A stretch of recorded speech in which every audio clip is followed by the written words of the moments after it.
Mirza Bashiruddin Mahmud Ahmad. Apakah Ahmadiyah itu?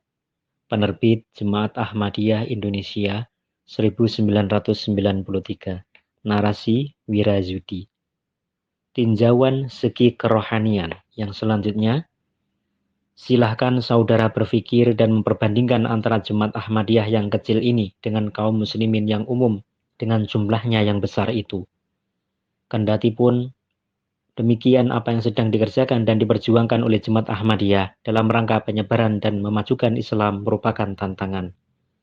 Apakah dapat orang-orang muslim lainnya yang bilangannya ribuan kali banyaknya itu melaksanakan setengahnya atau seperempatnya saja? Maka apakah yang menjadi pangkal perbedaannya? Sebabnya ialah tak lain karena Hadrat Masih Maud alaihissalam telah menekankan kepada orang-orang Ahmadi agar mereka mengutamakan agama daripada dunia. Rahasia ini sudah terbuka kepada orang-orang Ahmadi, sehingga amalan mereka merupakan suatu bentuk amalan yang baru. Sembahyangnya seorang Ahmadi yang sejati tidak sama dengan sembahyang yang dikerjakan oleh orang-orang Muslim yang umum. Padahal coraknya sembahyang mereka sama, begitu pula pemakaian kata-katanya. Akan tetapi yang berlainan ialah isinya, jiwanya. Orang Ahmadi sembahyang demi untuk sembahyang dan guna mempererat perhubungan dengan Allah Subhanahu wa taala. Mungkin saudara bertanya, apakah orang muslim yang lain mendirikan sembahyang tidak untuk mengadakan perhubungan dengan Allah Subhanahu wa taala? Jawab saya ialah, malanglah orang-orang muslim dewasa ini karena mereka mempunyai anggapan bahwa orang tidak dapat mengadakan perhubungan secara langsung dengan Allah Subhanahu wa taala. Sudah merata di kalangan kaum muslimin menjalar kekeliruan paham. Demikian ini bahwa Tuhan kini tidak bercakap-cakap lagi dengan manusia dan kebalikannya, manusia tidak dapat menyampaikan kata-katanya ke hadirat Tuhan. Sudah lebih dari sahabat lamanya kaum muslimin sudah mengingkari turunnya ilham ilahi. Tak ayal lagi bahwa sebelum zaman kita ini, di tengah-tengah umat Islam ada terdapat orang-orang yang mengakui turunnya kalam ilahi secara terus-menerus. Bukan hanya mengakui turunnya, bahkan mereka berani berkata bahwa Tuhan telah bercakap-cakap dengan mereka. Akan tetapi sahabat sudah berjalan, kemalangan ini menimpa umat Islam, bahwa mereka dengan secara terbuka menyatakan keingkaran mereka kepada turunnya terus-menerus kalam ilahi. Bahkan ada beberapa ulama yang menjatuhkan fatwa kufur keluar dari agama Islam kepada orang yang mengemukakan pendapat bahwa ilham ilahi masih berlaku terus. Hadrat Masih Maud alaihissalam tampil ke dunia dan dengan lantangnya menyatakan bahwa Allah Ta'ala bercakap-cakap dengan beliau dan bukan dengan diri beliau saja. Bahkan dia akan bercakap-cakap dengan orang-orang yang iman kepada beliau serta mengikuti jejak beliau, mengamalkan pelajaran beliau dan menerima petunjuk beliau. Beliau berturut-turut mengemukakan kepada dunia kalam ilahi yang sampai kepada beliau dan menganjurkan kepada para pengikut beliau agar mereka pun berusaha memperoleh nikmat serupa itu. Beliau bersabda pula bahwa sekurang-kurangnya 5 kali sehari kaum muslimin bersembahyang, di dalam mana mereka senantiasa memanjatkan doa ke hadirat ilahi demikian. Ihdinas siratal mustaqim, siratal ladzina an'amta alaihim. Ya Tuhan, tunjukilah kami jalan yang lurus, jalan yang dari mereka yang Engkau telah anugerahi nikmat-nikmat, yakni para anbiya suci yang terdahulu. Maka tidaklah masuk di akal bahwa doa yang diucapkan berkali-kali itu selamanya tidak mempan, dan Allah Subhanahu wa taala sama sekali tidak membukakan jalan kepada siapapun di antara kaum muslimin. Jalan yang telah dibukakan kepada para nabi yang terdahulu, dan ia tidak berbicara kepada seorang pun seperti ia selalu bicara kepada para nabi yang terdahulu. Dengan demikian, beliau dengan secara radikal telah mendobrak perasaan apatis, sikap masa bodoh yang bercokol dalam hati kaum muslimin. Saya tidak mengatakan tiap-tiap Ahmadi, tetapi dengan yakin saya katakan bahwa tiap-tiap Ahmadi yang memahami maksud daripada Hadrat Masih Maud alaihissalam dengan sebenar-benarnya tidak melakukan sembahyang sedemikian rupa seolah-olah ia mencumponi atau memenuhi suatu kewajiban. Ia melakukan sembahyang dengan pikiran seakan-akan hendak mengambil sesuatu dari Allah Subhanahu wa taala. Ia pergi untuk memperbaharui perhubungan dengan Allah Subhanahu wa taala. Siapa-siapa yang mengerjakan sembahyang dengan niatan-niatan ini dapat memahami bahwa sembahyangnya tidaklah dapat dipersamakan dengan sembahyang dari orang-orang lain. Beliau begitu rupa menekankan pentingnya untuk mengadakan perhubungan dengan Allah Subhanahu wa taala sehingga beliau bersabda, untuk mengakui kebenaran dakwaku, banyak sekali Allah Subhanahu wa taala telah menunjukkan dalil-dalil, tetapi aku tidak akan mengatakan kepada kalian, pikirkanlah dan renungkanlah dalil-dalil itu. Jika kalian tidak berkesempatan untuk memikirkan dan merenungkan dalil-dalil itu, atau tidak merasa perlu, atau mungkin berpikir barangkali untuk mengambil keputusan dalam masalah ini, akal kalian membuat salah. Maka aku anjurkan, mohon doalah kepada Allah Subhanahu wa Ta'ala mengenai diriku, dan pintalah petunjuknya, yakni apabila hal ini benar, maka tunjukilah, dan apabila hal ini bohong belaka, maka jauhkanlah. Beliau bersabda selanjutnya, bahwa apabila seseorang berdoa semacam ini dengan hati yang bersih dan tanpa terpengaruh oleh sekelumit kefanatikan, dalam beberapa hari saja pasti Allah Subhanahu wa Ta'ala membukakan pintu petunjuknya dan akan menampakkan kepadanya kebenaran beliau. Ratusan, bahkan ribuan orang telah melakukan cara demikian dan mereka telah memperoleh cahaya kebenaran. Betapa logisnya dalil ini. Akal manusia bisa membuat kesalahan, akan tetapi Allah Subhanahu wa Ta'ala tidak mungkin keliru dalam memberi petunjuk. Betapa meyakinkannya hal ini kepada orang yang mengemukakan kebenaran dakwanya ke hadapan khalayak dunia dengan saran untuk mengambil keputusan tentang kebenarannya dengan cara demikian. Apakah hal ini dapat dinamakan suatu kebohongan dari orang yang meyakinkan tentang kebenarannya dengan mengatakan, menghadaplah ke hadirat Tuhan dan tanyakanlah tentang diriku. Apakah seorang pendusta dapat berpikir demikian? Bahwa cara memutuskan begini akan menguntungkan dirinya. Orang sembarangan yang mengaku diutus Tuhan, lalu berani-berani mengambil cara seperti disebutkan di atas untuk membuktikan kebenarannya, sama halnya seperti dia telah menjatuhkan hukuman terhadap dirinya sendiri dan seolah-olah ia mengayunkan kampak untuk memenggal kedua belah kakinya sendiri. Akan tetapi Hadrat Masih Maud alaihissalam senantiasa mengemukakan kepada dunia bahwa ribuan dalil-dalil tersedia untuk membenarkan beliau. Namun beliau berkata bahwa apabila kalian tidak puas dengan dalil-dalil ini, janganlah mendengar perkataanku dan janganlah mendengar orang-orang yang menentangku. Menghadaplah kepada Tuhan dan kepadanya, tanyakanlah bahwa apakah aku ini benar ataukah dusta. Apabila Allah Subhanahu wa Ta'ala berkata bahwa aku ini dusta, maka sudah yakinlah aku berdusta. Akan tetapi apabila Allah Subhanahu wa Ta'ala berkata bahwa aku benar, maka apa gunanya menolak kebenaranku?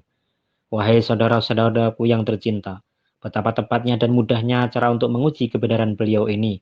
Ribuan orang telah mengambil faedahnya dari cara itu. Dan semua orang yang sekarang hendak menjalankan cara demikian untuk menguji kebenaran beliau akan dapat mengambil faedahnya pula.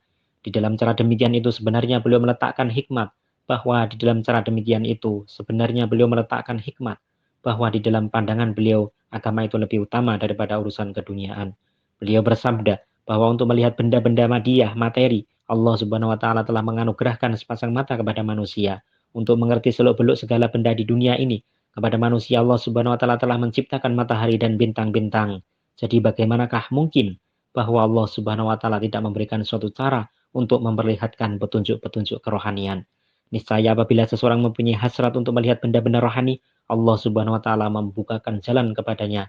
Allah Subhanahu wa Ta'ala berfirman di dalam Al-Qur'an Karim, surah Al-Ankabut ayat 70. Alladzina jahadu fina lanahdiyanahum subulana. Barang siapa yang berjuang dengan maksud untuk bertemu dengan kami, kepadanya pasti kami memperlihatkan jalan yang akan menyampaikannya kepada kami. Kesimpulannya ialah Hadrat Masih Maud alaihissalam telah membukakan jalan bagi jemaat untuk mengutamakan agama daripada dunia, dan begitu pula hal ini pun telah beliau kemukakan kepada orang-orang yang ingkar kepada beliau. Tuhan kita adalah Tuhan yang hidup, pemerintahannya, baik dalam alam lahir maupun dalam alam batin, tetap masih berjalan. Adalah merupakan kewajiban bagi tiap-tiap orang mukmin untuk mengadakan perhubungan yang lebih erat dan mendekatkan diri sedekat-dekatnya dengan Dia.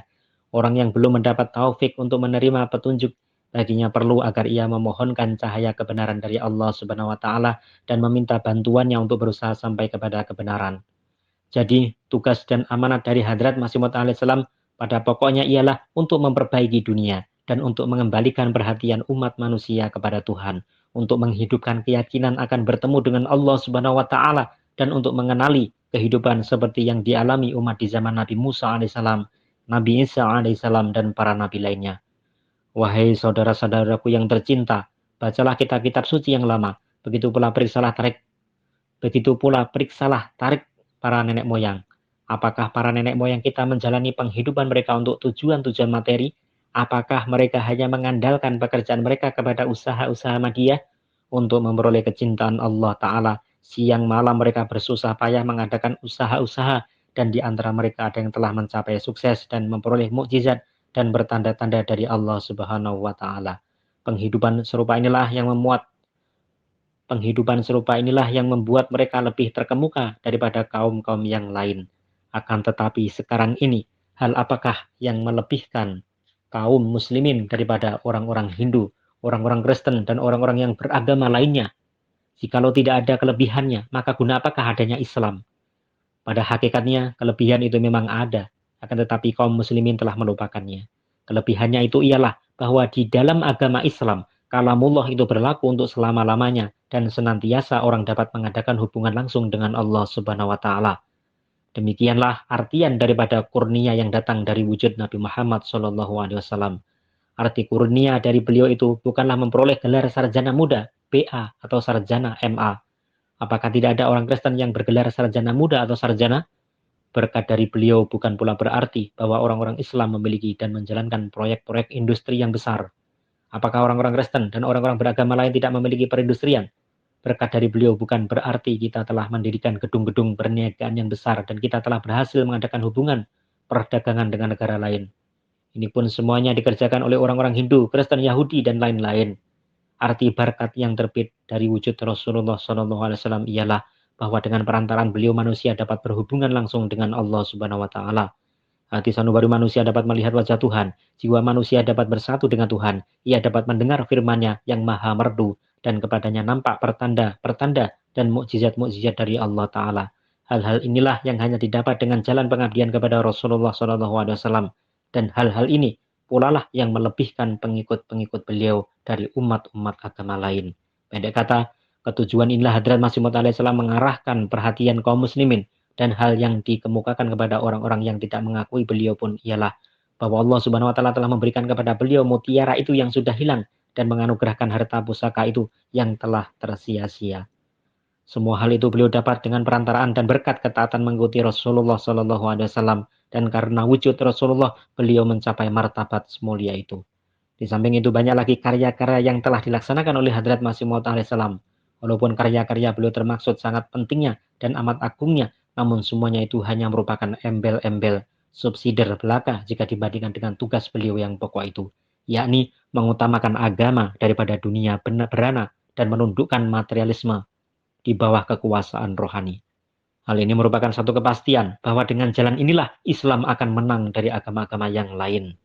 Di negeri mana kita berada, kita harus mempertahankan tanah air dengan menggunakan berbagai alat senjata. Kita dapat menundukkan sebagian dari musuh-musuh kita dengan jalan demikian. Akan tetapi suksesnya Islam untuk menguasai dunia ini ialah hanya akan dapat dengan cara kerohanian seperti yang telah diperingatkan oleh Hadrat Masih Maud alaihi salam. Apabila kaum muslimin benar-benar memegang prinsip keagamaan mereka yang sejati, apabila mereka mengutamakan agama daripada yang dunia berana, apabila mereka mementingkan tujuan-tujuan kerohanian daripada tujuan-tujuan materi, maka cara hidup yang cenderung ke arah foya-foya yang dewasa ini semakin populer di negeri kita ini karena pengaruh bangsa-bangsa barat akan dengan sendirinya hilang lenyap. Dan orang-orang dengan spontan tanpa disuruh orang lain akan menghentikan cara hidup yang tidak berguna itu, lalu akan menjalani penghidupan yang bersungguh-sungguh serius, lidahnya bertuah, dan jiran-jiran tetangganya akan mengambil teladan kepadanya, sehingga orang-orang yang beragama lain akan berkata seperti orang-orang Mekah di zaman Rasulullah SAW. Berkata, laukano muslimin, betapa bagusnya kalau kita pun jadi muslimin. Berkata demikian, lalu seperti orang-orang Mekah pula, lambat laun ucapan mereka menjelma menjadi amalan dan pada akhirnya mereka menjadi orang-orang Islam. Sebab siapapun tidak dapat lama-lama menjauhi hal yang baik.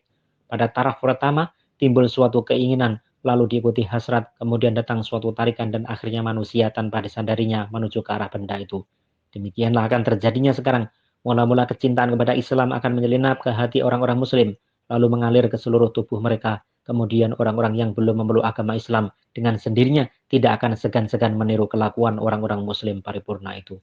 Dunia ini akan dipenuhi oleh orang-orang yang beragama Islam dan Islam akan menguasai seluruh dunia. Wahai saudara-saudaraku yang tercinta, di dalam tulisan yang sekecil ini saya tak dapat memaparkan dalil-dalil secara terperinci. Begitu pula saya tak dapat mengemukakan kepada Anda segala sesuatunya mengenai tugas suci dari Ahmadiyah. Yang saya hadapkan kepada saudara-saudara hanya secara garis besarnya saja tentang tujuan dari maksud Ahmadiyah. Saya berharap benar saudara-saudara akan merenungkan tulisan ini dan silahkan Anda menimbang fakta ini, bahwa di dunia ini suatu pergerakan agama bagaimanapun tidak akan berhasil mencapai kemenangan apabila cara yang ditempuhnya hanya dengan jalan keduniaan saja. Kemenangan dari pergerakan-pergerakan agama selamanya dicapai hanyalah dengan jalan perbaikan batin, propaganda, tabligh, dan pengorbanan. Apa yang tidak pernah terjadi dalam urutan masa semenjak Nabi Adam alaihissalam hingga sedia kala, sekarang pun tidak akan kejadian. Dengan jalan atau cara bagaimana semenjak zaman bila hingga sedia kala, seruan dan amanat Allah Ta'ala tersebar di dunia. Sekarang juga dengan cara demikian, seruan dan amanat dari Muhammad Rasulullah SAW akan tersiar di seluruh dunia.